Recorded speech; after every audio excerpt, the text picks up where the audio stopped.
All right, so good morning, guys. We'll get things started here. Um, I've been doing this thing with the letters with you guys. I like doing this. I like hitting one of these letters at the very least one every one every week if possible, right? Again, these letters are from The Traveler's Gift. It's just a novel. Uh, I think Andy Andrews. I have I haven't read too many of his novels. This is the only one I've ever read. But again, these are just 7 letters from this book. I know we've done the first one and the second one. I think we're on the third one, unless you guys remember, because I can't remember. It's either the third one or the fourth one. Let me just see where the person of action, daring, courageous, free no longer. Okay, yeah. So I think this is the we're on the third one. Um, cool. So I'm going to do a little differently than I used to. I used to read them all first, all at once, and then kind of break it down what it means. But as I read each paragraph, I'll pause and I'll break down a couple of things. Just what we're doing, we're extracting meaning from these things, right? It's called analysis. Um, it's going to be a little different, slightly different for all of us, but I just pulled the meaning that I kind of see from it and I share that with you guys. Again, these letters are powerful, like powerful enough to the point where you want to have them in your binder. I have emailed these to all of you, um, and I highly encourage you guys to print these out, put them in your binder. If you guys can even just read one a week or one a day. I used to read one a day, just go through all 7 letters throughout the week and just repeat just every week, just read at least one. Um, because they're that good, they have that much meaning, and there's a lot of great lessons to extract from these. All right. So I'll go ahead and get started. The active decision, I'm a person of action. Beginning today, I will create a new future by creating a new me. No longer will I dwell in the pit of despair, moaning over squandered time and lost opportunity. I can do nothing about the past. My future is immediate. I will grasp it with both hands and carry it with running feet. When I am faced with the choice of doing nothing or doing something, I will always choose to act. I seize the moment. I choose now. So I'll create a great future for me. For I will create a new future by creating a new me. But that sentence alone right there, I will create a new future by creating a new me. That's true. If you want to change your current life conditions, you need to change yourself. Everything starts with the self. Everything originates with the self. More specifically, everything originates with your subconscious beliefs. And so, whatever you believe at a subconscious level is exactly what you're manifesting into your life. Okay. And now, most of us really are clueless to what we believe at a subconscious level. And I've talked about how you can kind of discover what you believe at a subconscious level by a proper analysis, by proper self-analysis, by just taking a moment and just kind of looking at your own life and just seeing what you've created. And that exposes exactly what you believe at a subconscious level, right? And this is where you have to take time and be honest with yourself. Many times we don't like being honest with ourselves because the truth is kind of, it's kind of ugly or kind of cruel. But it's not so much that it's cruel or ugly, it's just what you've been conditioned to believe that you deserve in your life, right? And so when you start adjusting your subconscious belief, you start noticing that you begin to manifest different things in your life, okay? New things in your life. You start creating a new you and as a result, you create a new future, new life, yeah, new life consequences, right? Everything is different because you have changed, right? And so pay attention to that. No longer will I dwell in the pit of despair, moaning over squandered time and lost opportunity. You know, I understand that sometimes we get disappointed with ourselves because we messed up, we made a mistake, we um, we didn't execute at the level that we wanted to, and we feel disappointed, right? And you feel like, damn, I wasted my time. I lost that opportunity. I should have worked harder. Look, it's good for you to realize that, but it's not good for you to live there. You don't want to stay there, right? You're like, hey, I messed up. I know that I lost that opportunity, but next time it happens, I'm gonna take advantage of it. Next time, I'm not gonna waste my time. I'm gonna work. I'm gonna make sure I value the time that I'm putting into my business, putting into myself, putting into my life, because every moment counts. Okay. This is why I assisted you guys in creating that binder for yourselves so you can, at the very least, review that binder on a daily basis. 10, 15 minutes is all you really need. That small amount of time over, say, 6 months, over, say, like 12 months, over, I don't know, 18 months, you're going to start noticing a difference in your life. I know 10, 15 minutes isn't a very long time, but it does make a difference. Even if you exercise for 10 or 15 minutes a day, every day, say for 6 months, 12 months, you will see a difference in your body, right? It's the same thing with your mind. Every day for 10, 15 minutes, you're focusing on your goals, focusing on what you believe, focusing on, and just focusing on these letters, it changes you. It really does. This is how you begin to mold yourself. You're not going to change in just, say, if you review your folder for 24 hours, just one day, it's 24 hours. You're not going to get results after 24 hours of just reviewing your binder or reviewing this type of information, right? You're not going to change much after those 24 hours. So we don't really see change instantaneously. Even if you exercise for 24 hours, you're not going to see that you dropped like 10 pounds, 20 pounds. Like it doesn't make it, no, it doesn't work that way. We're designed where we have to grow gradually, slowly. Okay. So take advantage of that, understand how that works. I could do nothing about the past. My future is immediate. I will grasp it in both hands and carry it running feet. When I am faced with the choice of doing nothing or doing something, I will always choose to act. So actions is necessary. It's a part of the 12 universal laws. We talked about that. There's a law of action where, yeah, it's great that you're focusing and feeling and all this stuff and attracting opportunities. But if you don't take the proper action to take advantage of the opportunities that you attract into your life, you're not going to create the results, right? Like a great example, you get a lead that comes into your CRM, a new lead, whatever, either I give it to you or they register through your website. I mean, you get excited. Oh man, I have a lead and everything. But that lead isn't going to make you any money unless you take the proper actions and turn it into a client, right? Call them and so forth and so on. This is, again, the law of action. It's necessary. The opportunity has been presented to you. What actions are you going to take to seize the moment, right? So I'm a person of action. I'm energetic. I move quickly. Knowing that laziness is a sin, I will create a habit of lively behavior. I will walk with a spring in my step and a smile on my face. The lifeblood rushing through my veins is urging me upward and forward into activity and accomplishment. Wealth and prosperity hide from the sluggard, but rich rewards come to the person who moves quickly. This is all about action, all about action, all about action. Laziness is a sin, right? Like you're not going to create any results by just being lazy and doing nothing, right? I will create a habit of lively behavior. I will walk with a spring in my step and a smile on my face, right? Have energy, bro. Like you need to really have energy to create the life that you really want to create. And I know you guys want to be energetic. Who doesn't, right? Who wants to just be like slow and sluggish and lazy all the time, right? No, like you feel, I don't know, after if I even sit down and just kind of like just watching a movie for like 2 hours or 3 hours, I feel lazy.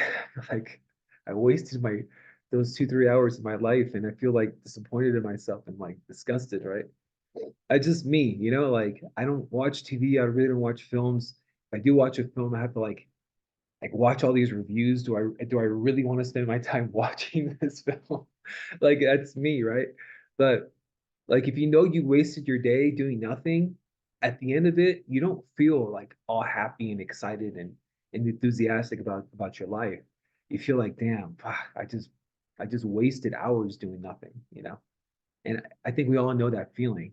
And so having that energy moving, getting stuff done, having just getting action, action, action, dude, that's how you create your life. More than that, it even says it here. The lifeblood rushing through your veins is urging me upward and forward into activity and accomplishment. Wealth and prosperity hide from the sluggard, but rich rewards come to the person who moves quickly. Rewards come to the person who actually works, and gets done what they need to get done, right? Nothing comes to the person who's lazy. Nothing. We already understand this intuitively. I'm a person of action. I inspire others with my activity. I am a leader. Leading is doing. To lead, I must move forward. Many people move out of the way up for a person on the run. Others are caught up in his wake. My activity will create a wave of success for the people who follow. My activity will be consistent. This will instill confidence in my leadership. As a leader, I have the ability to encourage and inspire others to greatness. It is true. An army of sheep led by a lion would defeat an army of lions led by a sheep. That's a badass sentence, in my opinion. That's a great statement. An army of sheep led by a lion would defeat an army of lions led by a sheep. The leader makes a big difference. Really, like you're only for any organization, for any team, you're only as good as your leader, right? You're only as good as your leader. And I was in the military for 6 years, and I didn't really understand this until I served, and I saw how a leader can make a significant difference in their team, in their company, in their battalion, right? Even someone who leads a battalion is the size of a few thousand soldiers. Even that leader at the lowest level of soldier can have an influence on that lowest level of soldier, even though that leader rarely ever interacts with the lower level of soldiers, rarely ever. But if that lower level of soldier knows that that leader is a strong leader, a good leader, a good man or a good woman that's leading them, it makes a significant difference even at the lowest level. It really does. I felt it. I saw it. And I was like, wow, like this guy doesn't even, we rarely hear this guy like speak to us maybe once every few months or something like that, right? And that's it. I don't see him. I rarely ever see him or speak to him directly or any of that stuff, right? And he can have a significant impact on us. It was interesting. So the leader makes a big difference. The leader, the team, the organization, whatever, is only as good as their leader, right? And so when you have someone in that position who is just not a good person, right? And you can see it, you can feel it from the aura, they can hear it in their voice, you can see it in their actions. It really discourages everybody below them all the way down to the lowest level. And I've seen that as well. Okay. And so I inspire others with my activity. I am a leader. Leading is doing. To lead, I must move forward. Many people move out of the way for a person on the run. Others are caught up in his wake. My activity will create a wave of success for the people who follow. My activity will be consistent. This will instill confidence in my leadership. As a leader, I have the ability to encourage and inspire others to greatness. And that's really is important because like one thing that I've noticed with leaders and something that I try to practice as a leader is keeping my composure, especially in front of my team, right? That composure is a big thing because if I choose to flip out, freak out and start getting upset just because something doesn't go my way, what I do as a result is I give every single one of you the the right to do the same thing, you know, because I should be an example, and if I am an example, then basically I usually my team follows by that example, right? And so if I freak out because something happens, then you guys have the right to freak out as well. But if I keep my composure and I'm calm when something happens, like something big, something like shit hits the fan, right? Then I notice that the people below me they all keep their composure as well, right? It's like I always said this before, like when a little kid is like kind of running and they fall and hit the ground. They don't hurt themselves, they're not hurt or anything, they're just in shock as they fell. The first thing they do is do what? They look at their parents. They look at how they should react because they have no idea how to react. And You're gonna notice the parent that freaks out, like, oh my God, my kid found everything. The kid starts to cry because they feel like that's how they have to react. They have to freak out. But when that kid falls and the parent just looks at him, like, get up, bro, you're good. They just get up and they're good. Like, yeah, I know you guys have seen this. I know you guys have personal experiences with this yourselves. This is key. Like, this is, if you understand that, then you understand as a leader, you you have such a significant influence on the people you're leading. And if you're a parent, that's exactly what you are. You're taking that position of leadership. Okay. And again, an army of sheep led by a lion would defeat an army of lions led by a sheep. That's a great quote. I'm a person of action. I can make a decision. I can make it now. A person who moves neither left nor right is destined for mediocrity. When faced with a decision, many people say that they're waiting for God, but I understand that in most cases, God is waiting for me. He has given me a healthy mind to gather and sort information and the courage to come to a conclusion. I am not a quivering dog, indecisive and fearful. My constitution is strong and my pathway clear. Successful people make their decisions quickly and change their mind slowly. Failures make their decisions slowly and change their mind quickly. My decision comes quickly and they lead me to victory. This is all about making decisions. And it's true in any position, either way, leadership position or not, we're making decisions all the time, you know? And a lot of people hesitate to make decisions because they're afraid to make the wrong decision. They're afraid to make a mistake. They're afraid to fail. You can't be afraid of that. You can't be afraid of making mistakes. You can't be afraid of failing because if you are afraid of that, if your fear is really, really embedded into your subconscious where like I don't want to make any mistakes, I'm telling you right now, you're never ever going to make any decisions. And as a result, you're never going to be successful. It said it right here. A person who moves neither left nor right is destined for mediocrity. That you should be more afraid of mediocrity than making a mistake. That's what you need to be more afraid of, period. Okay?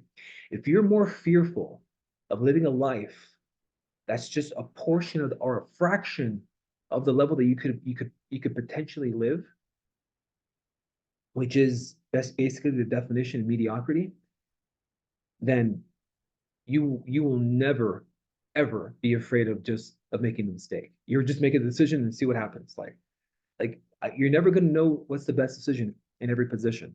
You're never going to know. And so sometimes you're just going to have to make a decision, right? When faced with a decision, many people say that they're waiting for God, but I understand that in most cases, God is waiting for me. God has given me a healthy mind to gather and sort information, the courage to come to a conclusion. Okay? The courage to come to a conclusion. It takes courage to make a decision. All right. I don't care if you make the right decision or the wrong decision. Make a decision and just stick with it. Go with it. Go with it. See what happens. Right. And if it's the wrong decision, then you'll know faster. Then you can switch and make a better decision. Okay. You can correct yourself. You learn from your failures. You learn from your mistakes. One thing that the school system has done to people is that they have made us very, very afraid of making mistakes. And this is, I'll go ahead and elaborate on that really quick. Um, if you get an F, right? And you got an F on this assignment, on the quiz, on the test, on the course, the class itself. They make it such a big deal, right? They make it such a huge deal.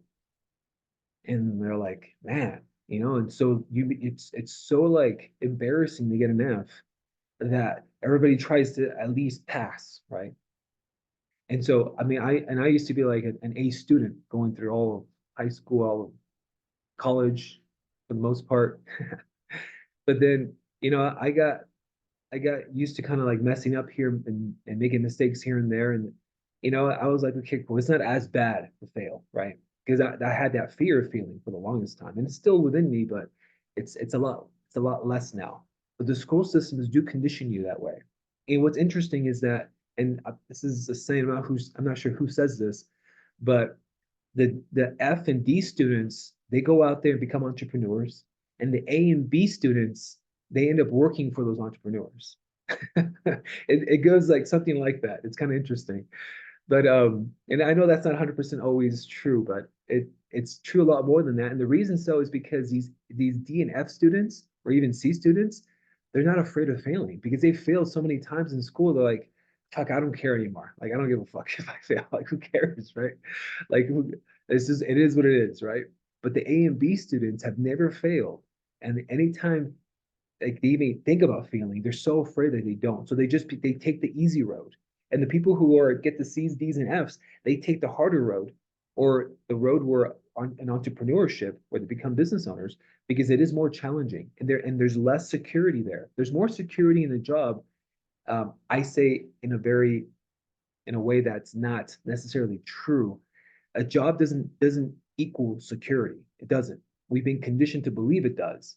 You know what's more security is this: build a business, have it run itself, build another one, have it run itself, build another one. So you now have one, two, I have three sources of income, right? And then I'm with those businesses and stuff, I'm making a good amount of money. I can have investments where I have another source of income. Now I have four sources of income. And the person who's the employee only has that one source, and they are the source. Like if something happens to that employee, to him or her that works, that generates money for them, um, they're done. There goes their income. If they're in construction and they break their leg, they can't work construction. There goes their income. If they work an office job and they get really sick, there goes the income. They can't work because now they're diagnosed with some type of weird disease and they can't function properly, whatever. There goes their income. But hey, I have four businesses that run by themselves, plus I have investments that basically is money making me money. If something happens to me, they're still just running on autopilot. They're good. I still have five sources of income. Which one is more secure, in your opinion? Oh, the employment. Yeah, BS. It isn't. There is no security. And how many times do businesses downsize and they fire thousands to tens of thousands of employees? It happens all the freaking time, bro. So is there really security in employment in being an employee? There isn't. Okay. So the biggest thing here is that don't be afraid of fail. Don't be afraid of making mistakes. And when you have to make a decision, just make it. Just make the best decision you can make. You again, God has given me a healthy mind to gather and sort information, the courage to come to a conclusion. I am not a quivering dog, indecisive and fearful. My constitution is strong and my pathway clear. Successful people make the decisions quickly and change their minds slowly. This is true, by the way. I I, I was like, is it really true? Like when I first started reading this, like, I found it to be very interesting. It says right here, failures make the decisions slowly and change their minds quickly. Like you want to kind of like analyze yourself, see where you kind of fit with this one, right? And it's like, yeah. The successful people, many what they establish is this: they establish experience, and with the experience, what happens to them is that when they've made so many decisions in their life, so many decisions, right? Big ones, small ones. Some were good, some were bad. They messed up here, and they were successful with these over here. They it's called experience, right? And now when like a decision pops up, you know what they do? They go off of their gut feeling. Many times they know the information well enough to the point where like, I feel like this is the right decision. I'm going with that. It's just a feeling, right? It's just a feeling. You just go with it. You just know. And they don't really so they can make decisions very quickly and they change their mind slowly because many of them are kind of stubborn, but it's okay. Like, no, I'm going to stick with this decision. I'm not going to just be changing it because if you can just continuously changing and changing and changing your decisions, you never get anything done. And that's the truth. Like if I'm gonna decide to get into real estate, okay, cool. I'm gonna get into real estate and stick with it. Oh, but here's another opportunity. Okay, I'm gonna stop real estate. I'm gonna start with this. Okay, I'm gonna go with this. Oh wait, here comes another opportunity. Okay, I'm gonna quit this and I'm gonna go with this new opportunity. Dude, if you keep on doing that, you're never gonna make any money. All you really need to do is just stick with one of them, right? Like fully commit to one of them, and in the long run, you'll start making good money, right? It doesn't matter which decision. It's not like real estate is the best decision to making money. It's just one of many decisions to make money, right? And that's what I'm talking about. You know, my decisions come quickly and they lead me to victory. Okay. I'm a person of action. I'm daring. I am courageous. Fear no longer has a place in my life. For too long, fear has outweighed my desire to make things better for my family. Never again. I have exposed fear as a vapor and an imposter who never had any power over me in the first place. I do not fear opinion, gossip, or the idle chatter of monkeys, for they're all the same to me. I do not fear failure, for in my life, failure is a myth. Failure only exists for the person who quits. I do not quit. I am courageous. I'm a leader. I seize the moment. I choose now. I'm a person of action. This last paragraph is referring to fear. Fear is something that we all experience. We all understand, and we all know that feeling of fear. And so, if you really analyze what fear is, and I've learned this through Tony Robbins, is that fear is this feeling that you're not prepared. You're not prepared for the future, right? You're not prepared for what it is that you need to do to maybe um, prepare you for your retirement or take care of your family and provide for your family, right? Um, maybe you feel like you're not prepared to do what you got to be successful in real estate, right? Or to be successful in just anything, financially speaking, right? um, these are fears, and if you really analyze the fear, it goes all the way down to, it's rooted to like, are you prepared? Like, are you afraid of driving your car from Denver to Colorado Springs, or from Colorado Springs to Denver? No, you're not afraid. Because why? Because you're prepared. You have a car that runs, right? You know how to drive that car, and you know how to use the GPS that can get you from Colorado Springs to Denver, vice versa, right? Like, you're good. Like, you're not afraid of driving. Why? Because you're prepared to drive, because you've been driving for, maybe, I don't know, maybe 10, 20, 30 plus years, right? And then on top of that, we have a GPS now. Before, I used to use maps, right? Okay, where do I have to get onto this highway and exit here, and then take turn a left here and a right here. Now we have GPS now. Really easy to get anywhere, fast, right? And so there is no real fear when it comes down to driving. Yeah, you may be afraid of someone might hit you or crash into you or whatever, but you've been driving for such a long time and you haven't had as many accidents as some people have had, and you're not traumatized from driving, so you'll still end up driving, right? And you get it done. So you're not really afraid of doing that, but because you've been doing it for such a long time that you're prepared to do it. But when you get into something that's new and different, that you don't feel like you're prepared for, many times you have this fear that you're going to mess up, that you're going to fail, that you're not going to get it done. But the fear is because you don't feel like you're prepared. And many times you're not. Like, just getting into real estate, just after getting your license, are you really prepared to go out there and be successful? Of course you're not. You're not really going to know until you just get out there, get the experience, and just do it. And that's the difference there. Like, I right around the same time I got my license, my sister got her license in Nevada, right? And right when I got my license, I was like, okay, I'm just gonna just go. Like, I don't know, but I'm just gonna go, just do, right?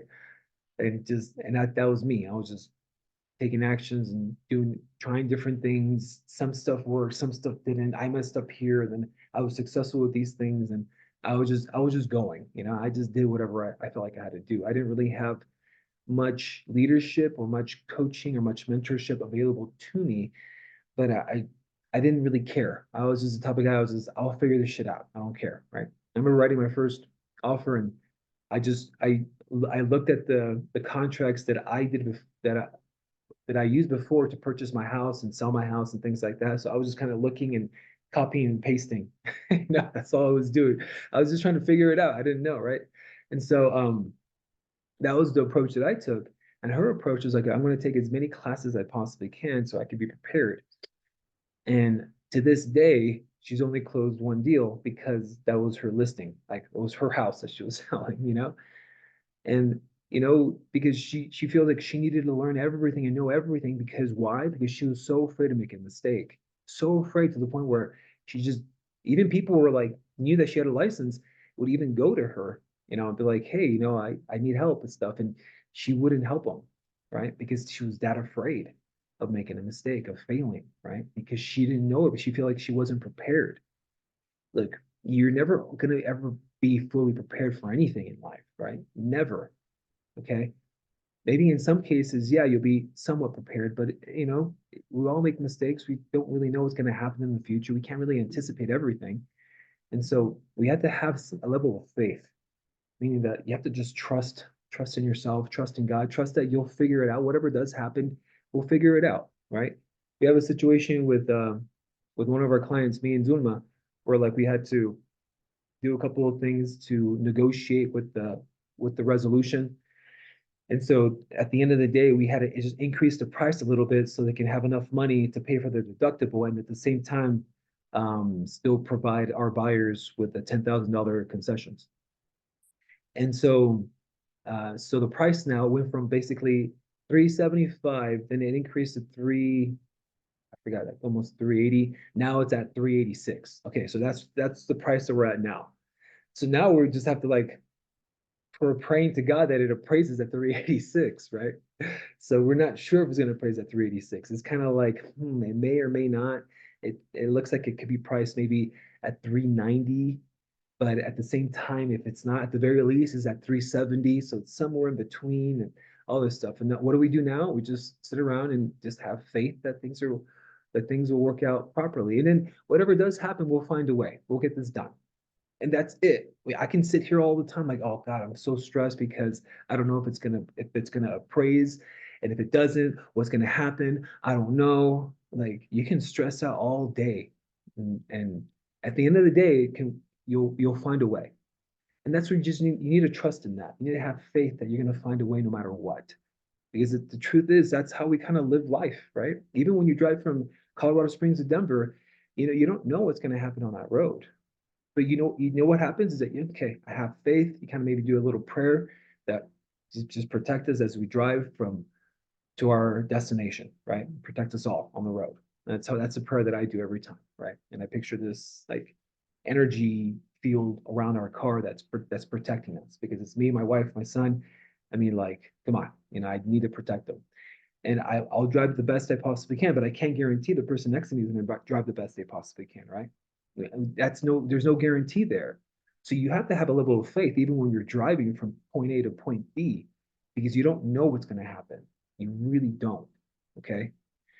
And that is life, period. So learn to have faith. And I think it's one of the hardest things for us to do. But what's interesting, we kind of do it all the time. Like, I don't think that most of you like drive all freaked out the whole time thinking someone's going to crash into you. You just drive you're like listening to music, you're singing, you're relaxed, right? You're not all tense every time you're driving. Or maybe you are, I don't know. But that's you having faith. That's you like knowing that you're gonna get to your destination safely. Cool. You already know how to do it. And do it with other things in your life, especially with this industry, because with this business, nothing's guaranteed, right? And so whatever does happen, we'll do our best to find a way to find a solution. All right.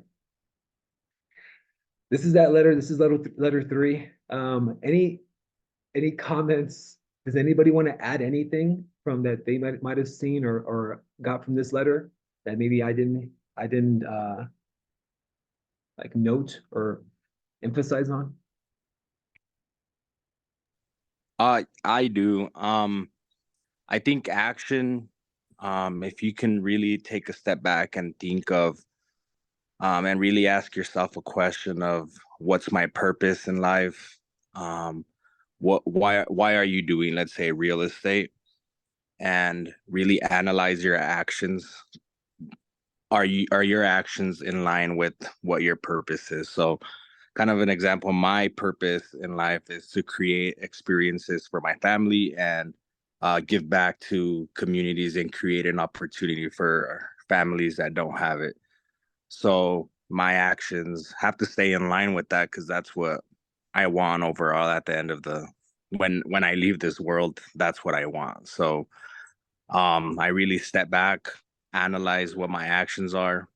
I really stay true to my schedule. I showed Rick my schedule one day, and it's really, um, you know, in line with what I want in life. So, And it also helps that my wife, she keeps me accountable and I keep her accountable. So, me wanting create experiences and to help out and create opportunities for people really means that I have to stay healthy, really means that I have to make the phone calls that, we all dread to make, but it has to be done and all this stuff. So she can kind of tell me, hey, you're slacking off, get in line. And then I get in line, So maybe really always take a step back and analyze that. Like, are my actions in line with what I want at the end of the day? So that's always helped me. It's helped me staying in line. It's helped me close deals.